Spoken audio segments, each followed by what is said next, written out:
Welcome back to another Ottawa Citizens Senators One-on-One. I'm Bruce Garrioch, pleased to be joined today by Nick Kypreos, the co-host of Real Kyper and Bourne on Sportsnet Radio and the Fan 590. And Nick, as we speak today, the good people of Ottawa are thrilled because they're the number one team in Canada.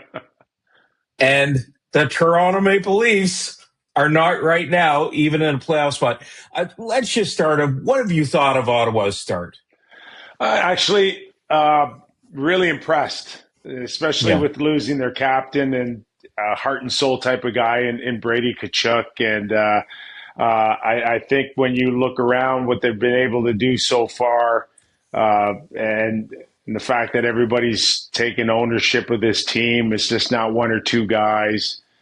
We've really liked the look of the blue line and how it's progressed, and how, Jake Sanderson could one day put himself into a conversation with the likes of Quinn Hughes and Cale Makar. I think all that's coming for the Ottawa Senators, and we'll see what happens between now and the trade deadline, or even before the Olympics, Bruce, and see where they can improve or want to help take this team to the next level. As long as Ullmark continues to look like the goalie that he did the other night in Anaheim, that can find a way to help you win, Ottawa is trending in the right direction. He got off to a difficult start, Nick, and that appears to be him a little bit, right? I don't know if this is the right word, and maybe this is just goalies in general, but I said this to Travis Green about the power play last week. Linus Ullmark is a little bit cyclical, isn't he? Like he goes, and then he comes up. Yeah. Like I see that from him, but he seems to be, he's got a save percentage over 900 in November. He seems to be trending in the right direction. And this was the Ullmark, I think, Nick, that we saw down the stretch last year that got them to the playoffs. Yeah, I tend to agree with you for sure, Bruce, just in terms of, and there are other goalies that are that way, but I'm not sure, when you do this, he can hit a level that few could ever get to. I mean, there was a period last season when you were like, that's the best goalie in the world right now. He is out of this world when it comes to what he was able to do for a stretch of 2 or 3 weeks for the Ottawa Senators. His challenge, of course, is holding that type of consistency for as long as he can, and that's been a bit of a challenge for him. And whether that relies in his mental part of the game, and at times we can see him get down on himself quickly. We saw it right out of training camp, where he's not scared to call himself like the worst goalie on the planet as well. But he can hit levels that we know can make him amongst the most talented, if not one of the best goalies in the world. I got to ask you, I look at they went 11-5-4 without Brady Tkachuk. Or maybe it was 11-4-4, and numbers don't always matter to me. But anyway, they won without him. When he got hurt, Nick, the thinking was they just got to keep themselves in the mix till he gets back. They're not only in the mix, they're in the playoff picture. How do they make sure, Nick, that they don't breathe a sigh of relief because their leader is coming back?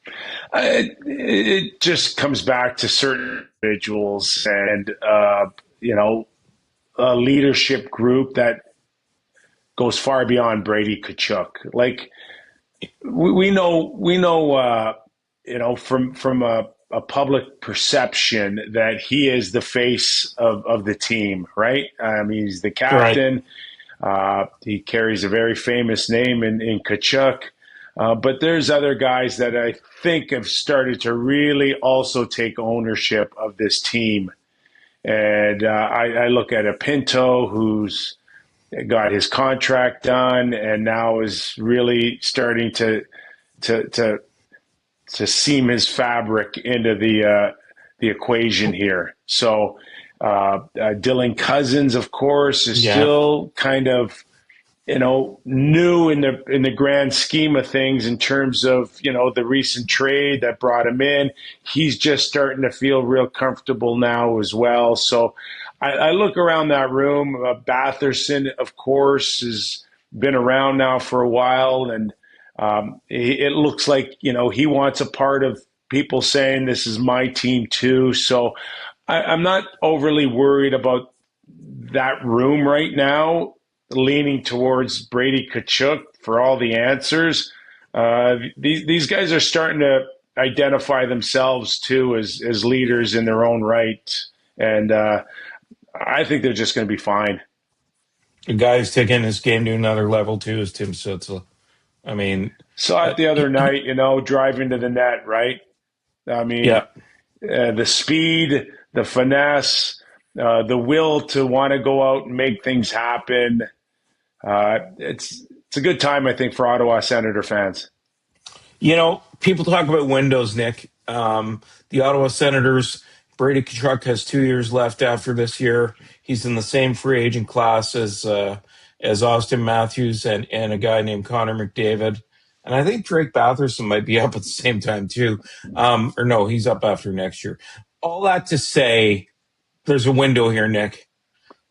If they were to add one thing, I think they need like another rugged winger. Would that be your take, or do they? Listen, when you talk about style of play in the playoffs every other night and what the Florida Panthers have done in the last 2 years, who doesn't want to copy that? Who can't have enough of that grit in their lineup? So I am with you on that front. Who's that guy? Is it Yeah, Kiefer Sherwood right now out of Vancouver? How good would he look in an Ottawa Senator uniform? Ottawa, like a lot of teams that think that they're close or contending for a Stanley Cup, have cap issues. I haven't looked at it recently, but I got to think that there isn't much more than $2.5 million yeah, no. to work with. So That I think of the deadline, Nick, they could get a $5 million player. I think that's what I read on yeah, Puckpedia. Yeah, but a guy like Kiefer Sherwood also wants a new 1.5. contract, right? Yeah, So yeah, he will be. He is looking for $5 million or north of that on a 6 year deal. I'm not sure if that's too rich for Ottawa moving forward after this season. But when you talk about a rugged type of player like that, there'd be a lot of teams looking at Vancouver for Kiefer. But whether or not they're looking for just in general the scoring as well. Everybody wants to add a little bit more depth there, Bruce. And if the fit's right, I think the timing's good for Ottawa to go after certain players like that. what has happened in Toronto? I think I'd be remiss if I had you on and I didn't ask you. I think we if you want to go back to Brendan Shanahan and 10, 11 years ago, and the build up towards the draft picks that obviously included Austin Matthews and Willie Nylander and Mitch Marner.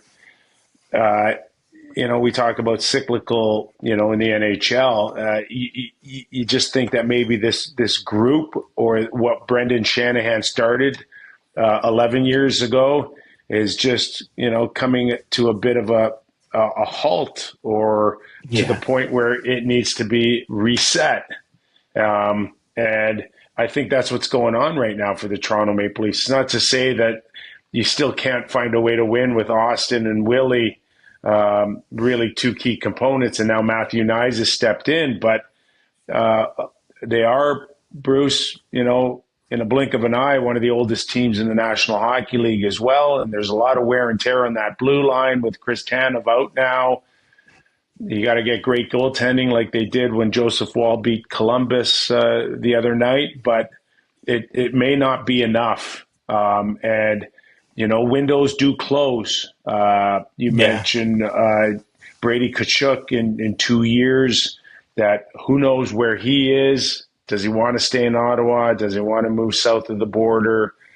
Where there's a Quinn Hughes situation in Vancouver, no one knows whether he wants to stay or go. And with Austin Matthews after this season up in 2 years, now where's that window for him on a team that Yeah. potentially is in the thick of things for the Stanley Cup or misses the playoffs? There is a little bit of a fork in the road, Bruce, when it comes to the Toronto Maple Leafs moving forward. Well, if I said to you, what's the one quick fix they could do, what would you put your finger on? Like, if they could add one piece, maybe. Yeah, they need, and it's never just one piece, by the way. No, but they in a perfect world, they find a defenseman, a number one defenseman, and if we don't have to go back to the start of Brendan Shanahan's tenure here in Toronto. You can go back to trying to replace Borja Salming in like the 19 now we're aging ourselves. 1980s. Like they've never really had a bona fide number one superstar defenseman over the years, and it's been a bit of an issue now. Like the Ottawa Senator fans could be real excited about Jake Sanderson, but they also have a pretty good one in Shabbat. I know he's out of the lineup now, but as far as the Leafs are concerned, you want to talk about maybe changing a look of theirs overnight. It would be finding a great defenseman who could maybe even alleviate all that pressure of Morgan Riley having to be that guy. And I think the other thing I have to ask you about is you put up your 10 trade targets this week. And I think the one I found most interesting was the possibility of Jordan Binnington going to Edmonton. My assumption would be he'd have to approve that move. But Nick, people can be all, you got the people of Edmonton up in arms, and I'm sure you've got them up in arms in St. Louis as well, but it totally makes sense on so many fronts. Well, it does. And again, the stars have to align a little bit for something like that to happen. And as far as St. Louis is concerned, perhaps Doug Armstrong feels like there's a certain window that needs to start closing here with the likes of Braden Shen, Justin Falk, and Binnington now. Binnington's been amazing. He's done he won them a Stanley Cup, but he's got just 1 year left on his deal, and I'm sure he wants another deal that doesn't give him a pay cut at $6 million. And I don't think he's going to get it in St. Louis. So if that's the case, then who could use him the most? If Connor McDavid is going to be a big part of the future or even some decisions, Bruce, who knows Binnington better than him right now from his experience at Four Nations? And I know he struggled, and I know he couldn't stop a beach ball at times this year, but that guy's a gamer, and he's got a big time reputation for rising to the occasion. And if you probably asked Connor McDavid with some truth serum, the one goalie that he would want in one big game, I think he'd say Jordan Binnington. Well, and it's interesting you say that because there was a lot of going into the Four Nations last year, Nick. There was a lot of concern about Canada's goaltending, and Binnington just stepped up and got it done. Like it quieted pretty quickly. Yeah, and he is a passionate guy, and he's got a lot of fire in his belly, and that's probably the type of personality that could handle, being a goalie in Canada in a tough market like Edmonton. I think he's got the moxie to do it, and I think he's still very hungry for success. So I think it makes a lot of sense from every aspect here, and Skinner would have to go the other way. I think the fit's there, and I do believe that with the Olympics, Bruce, teams are starting to really dig down deep on changing the look of their team now, even before Christmas. I think we're going to see some moves before Christmas. Oh, interesting. Last question, Kipper. At the end of the season, there will be 1, 2, 3, 4, 5, 6, or 7 Canadian teams in the playoffs. Like to think Winnipeg, like to think Edmonton, Ottawa. I think we got a chance at 4. I think the two interesting teams to watch. I kind of feel like Calgary and Vancouver are done, Done. right? And even but I think that the two most fascinating. Well, there's going to be 3, obviously. Edmonton, Toronto, Montreal are going to be fascinating to watch. I think Winnipeg's going to right itself, Yes, because they're going to get a Hellebuck back at some point here, right? Yeah. They kind of got to get themselves back on track here Yeah. to just hang in until he gets back. Yeah, listen. But What's clear is that grasp of the Atlantic Division between Toronto, Florida, and Tampa Bay are over. Now, Tampa Bay seems to be catching fire all over again, and we know that a lot of their future Hall of Famers are still in their prime, and that makes them a very dangerous team. But I'll throw in Florida with Toronto and Montreal on who knows what direction they can go in. And, is Ottawa feeling that comfortable still? So it's going to be fun watching this thing unfold itself out in the Atlantic Division.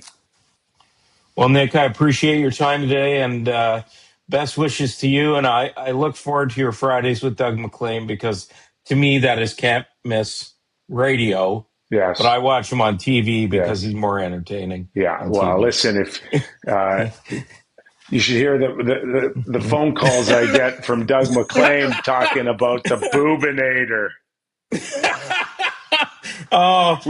We can't have one. I know. We can't have one conversation without bringing your name up. Every time they lose, he texts. Even time Ottawa loses, he texts me, "What's wrong with your team?" I have to put my pom-poms down and type back. Great to have you, Nick. Nick Kypreos, former HLer, co-host of Real Kyper and Bourne on Sportsnet. It's a great listen, and always good to talk to you, and great to get your insight. Thanks, Boobinator.